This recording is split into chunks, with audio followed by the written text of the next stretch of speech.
नमस्कार भावांनो. ज्या विद्यार्थ्यांना इंजिनिअरिंग करायचं आहे आणि ज्यात 11वीला ऍडमिशन्स घेत आहेत त्यांना विषय कुठले ठेवायचे आहेत ना, हा प्रॉब्लेम क्रिएट होतोय.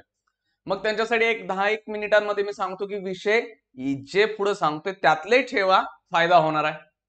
सगळ्यात पहिला काय, तुम्ही इंजिनिअरिंग करणार आहात आणि 11वी-12वी सायन्स चूज केलंय तर हे सगळ्यात चांगलं काम केलंय.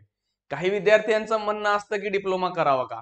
डिप्लोमा करणं तोट्याचं ठरतंय, कारण डायरेक्ट सेकंड इयरला फक्त 10% जागा आहेत. म्हणजे फर्स्ट इयर इंजिनिअरिंग करणार असाल तर 60 जागा असतात आणि डिप्लोमा करून सेकंड इयरला जाणार असाल तर फक्त 6 जागा आहेत. त्यात पण फर्स्ट इयरला पण रिझर्वेशन वगैरे जे नियम आहेत ते पण आहेत आणि डायरेक्ट सेकंड इयर साठी पण त्या 6 जागेमध्ये पण नियम आहेत. त्यामुळे इंजिनिअरिंग करणार असाल तर सगळ्यात बेस्ट ऑप्शन असतो 11-12 सायन्स. काय म्हणतील ते महाग असतंय, झेपत नाही. तसं नाही आहे. तुम्हाला कोण सांगितले 5 लाख रुपयाचे क्लास लावायला? इझिली पण होऊ शकतंय. किंवा मी म्हणतोय सीईटीच्या पेपरला काही पण मार्क पडले ना, कॉलेज जे मिळतात ना त्या कॉलेजला जायला पण 70-80-90% पडायला लागतात डिप्लोमाला. कारण जितकी इंजिनिअरिंगच्या सीट आहेत तितकी मुलं पण अप्लाय करत नाहीत. म्हणजे सीट दरवर्षी इंजिनिअरिंगच्या मोकळ्या होतात. मग म्हणतात डिप्लोमावरनं गेल्यानंतर त्या 6 जागात राहतात आणि जी कॉलेज भरली नाहीत ना त्या कॉलेजांमध्ये ऍडमिशन घ्यावं लागतं. मग जी कॉलेज 11वीला म्हणजे ज्या मुलाला 1 मार्क पण पडला असेल 200 पैकी सीईटी मध्ये, त्या मुलाला तिथं ऍडमिशन मिळत होतं, त्यानं घेतलं नाही आणि डिप्लोमा करून तुम्ही तिथं घ्यालाय. सो बेस्ट वे असतो 11वी-12वी सायन्स करून इंजिनिअरिंगच्या फर्स्ट इयरला ऍडमिशन मिळणं. कारण काय, खूप त्रास नाही आहे, इझी ऍडमिशन आहेत. बाकी सगळ्या पॉईंट पेक्षा माझ्यासाठी सगळ्यात महत्वाचा पॉईंट असतो तो म्हणजे की बाबा ऍडमिशन इझिली व्हावं. ठीक आहे. आता काही लोक काउंटर क्वेश्चन टाकतात की अशी मला मुलं दाखवा की जिथं डायरेक्ट सेकंड इयर वरून ऍडमिशन मिळत नाही. अहो, मिळत नाही म्हणजे काय, अशी कॉलेजेस मिळतात की तिथं बाबा सीईटी वर कुणाला पण मिळतं ऍडमिशन, काही पण मार्क पड, तिथं मेरिट लावून का जावा. आणि टॉप कॉलेज, समजा सीओपीचं कॉलेजला जायचंय तुम्हाला तर 6 जागा आहेत. सीओपीच्या कम्प्युटरला जायला 6 जागा आहेत. लढा मग त्यामध्ये काय लढायचं आहे. सो हा एक डिसएडव्हान्टेज आहे. हा, डिप्लोमा करून डायरेक्ट नोकरी मिळते, 10-12 हजार रुपये लगेच पगार चालू असेल, किंवा एखाद्या वेळी प्लेसमेंट झालं तर 15-20 हजारांपर्यंत. पण डिप्लोमा करून खूप हायर पोस्टला जाईल ह्याचे पण चान्सेस कमी असतात.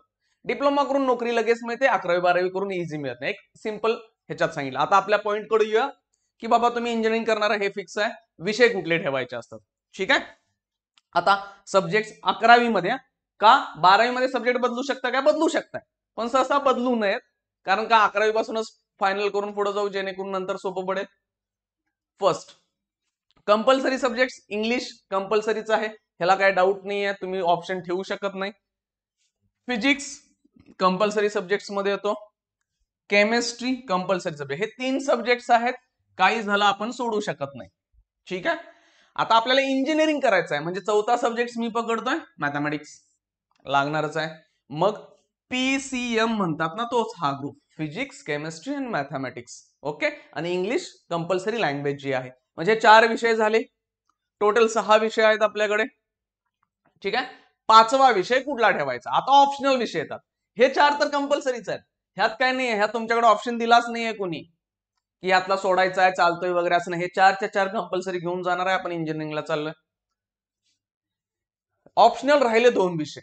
ठीक आहे. म्हणजे 200 मार्क, 2 विषय नाही 200 मार्कांचे राहतात. मग त्यात तुम्ही 2 विषय पण घेऊ शकता, 1 विषय पण ठेवू शकता.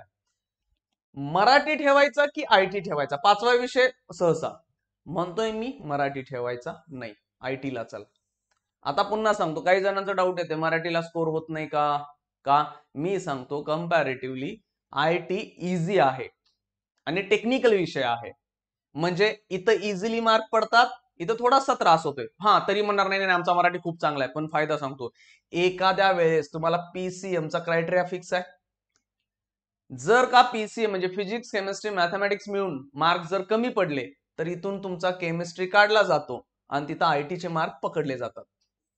ठीक आहे. म्हणजे काय, फिजिक्स मॅथमॅटिक्स आणि आयटी 3 विषय मिळून तुमचे मार्क कन्सिडर होतात आणि मग क्वालिफाईंग झाला तर तुम्ही इंजिनिअरिंगला. कारण का मिनिमम क्रायटेरिया पीसीएमचा 45%, ओपन वाल्यांना 40%, कास्ट वाल्यांसाठी.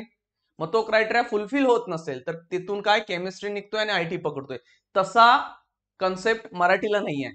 म्हणजे जर तुमचा मराठी असेल आणि पीसीएम मध्ये मार्क्स जर तुमचे कमी झाले तर मराठीचे नाही पकडले जाणार.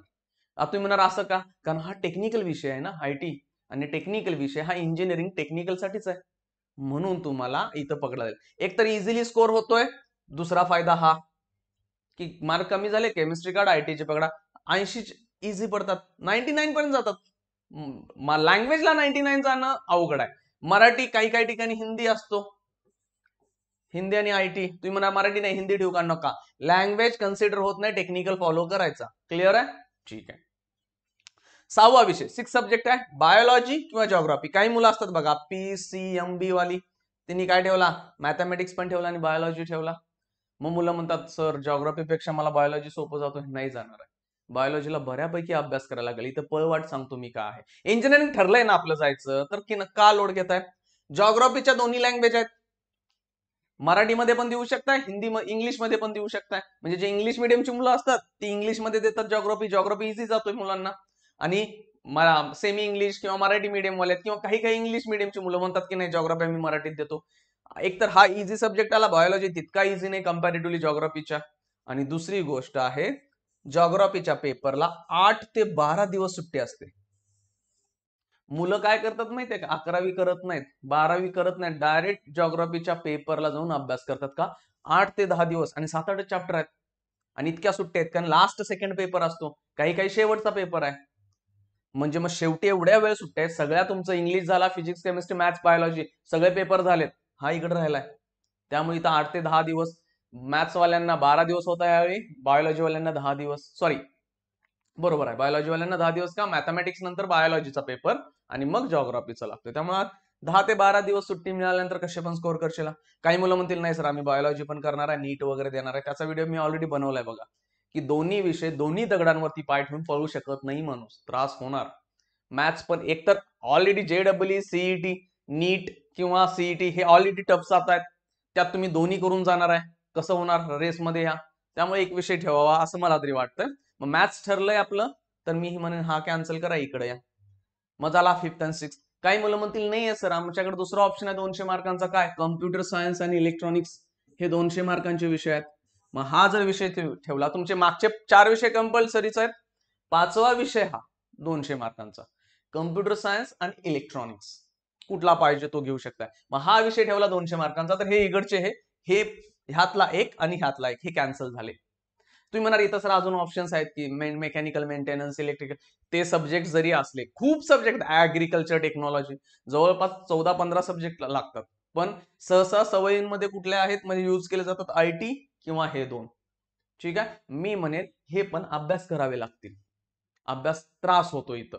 तुम्ही करू शकता, 100 मार्काचं प्रॅक्टिकल आहे की सर म्हणणार आम्ही करतो, 100 पैकी कॉलेज आम्हाला 90 देते, पेपरला 0 पाडले तरी पण पास झालो, ठीक आहे ना, ते तुमची इच्छा आहे. पण मला वाटतं हे जर खूप स्ट्रॉंग असेल तुमचं, हे ठेवून घ्या, नसेल तर ह्या कॉम्बिनेशनला या. पण लँग्वेजला जाऊ नका, हिंदी असू दे, मराठी असू दे, कारण तो एक तर बेनिफिट स्कोरिंगला प्रॉब्लेम क्रिएट करेल. आर्ट्स कॉमर्स वाले करतात तिथं स्कोरिंग, कारण त्या लेवलचा ते अभ्यास करतात, सायन्स वाले इकडे लक्षच देत नाही. म्हणून सांगतोय, असं म्हणत नाहीये की स्कोर होणार नाही, स्कोर होऊ शकतोय अभ्यास केल्यानंतर ना, पण मुलं अभ्यास करतात कुठं सायन्सची, कारण त्यांच्यासाठी सीईटी, JEE, नीट इकडे फोकस आहे ना, त्यामुळे तिथं त्यांना अभ्यास न केल्यामुळे मार्क कमी पडतात. कंपॅरेटिव्हली इथे इझी स्कोर होत आहे. हे दोन कॉम्बिनेशन नको असतील इकडे चला, पण सहसा हे थोडासा अभ्यास करावा लागेल. राहिलेल्या 100 मार्कांना थोडंसं टफर लेवल आहे, कारण इथं प्रोग्रामिंग आहे, इथं फिजिक्स सारखं दिसतंय म्हणणार तुम्ही, इलेक्ट्रॉनिक्सचा सिलेबस, हो, त्यामुळे मग इकडे चला, ह्या दोन मध्ये ठेवा. ठीक आहे, एकतर आयटी घेऊन पुढे पळा, जिओग्राफी बायोलॉजी मध्ये जिओग्राफी इझी जाईल, हे दोन्ही नको असतील तर इकडे या. आणखीन कुठले तुम्हाला सोपे जात असतील टेक्निकल विषय ते घ्या, पण मी म्हणतो की बाबा ह्या 3 मधनं ठरवा, सोप्या आहेत. कारण तुम्ही इलेक्ट्रिकल मेंटेनन्स, मेकॅनिकल मेंटेनन्स तिथं आणि अभ्यास करावा लागेल, कारण एंट्रन्सचा अभ्यास करणं गरजेचं आहे. आता तुम्ही म्हणणार सर मी कम्प्युटर सायन्स मध्ये पुढे इंजिनिअरिंग करणार आहे, मग मी आयटी घेऊ काय कम्प्युटर सायन्स घेऊ? हे विषय काय आपण अभ्यास करायसाठी घेत नाहीये, आपल्याला सोपं जावं आणि स्कोरिंग इझी व्हावं म्हणून घेतोय. तुम्हाला काय इंजिनिअरिंग करायचं ना, तिथं 4 वर्ष आहे, तिथं जाऊन ते शिकणार आहे. हा सिलेबस खूप ऍडव्हान्स नाही आहे की जिथं तुम्ही 11वी-12वीला हे सब्जेक्ट ठेवल्यामुळे तुम्हाला इंजिनिअरिंगला खूप फायदा होईल, असं नाहीये. फक्त स्कोरिंग आहेत आणि खूप कमी वेळा अभ्यास करून मार्क पडतात म्हणून ठेवतोय, ना की याचा पुढे जाऊन काय फायदा खास होणार नाहीये, हे क्लिअर करतोय. ठीक आहे, चला, थँक्यू.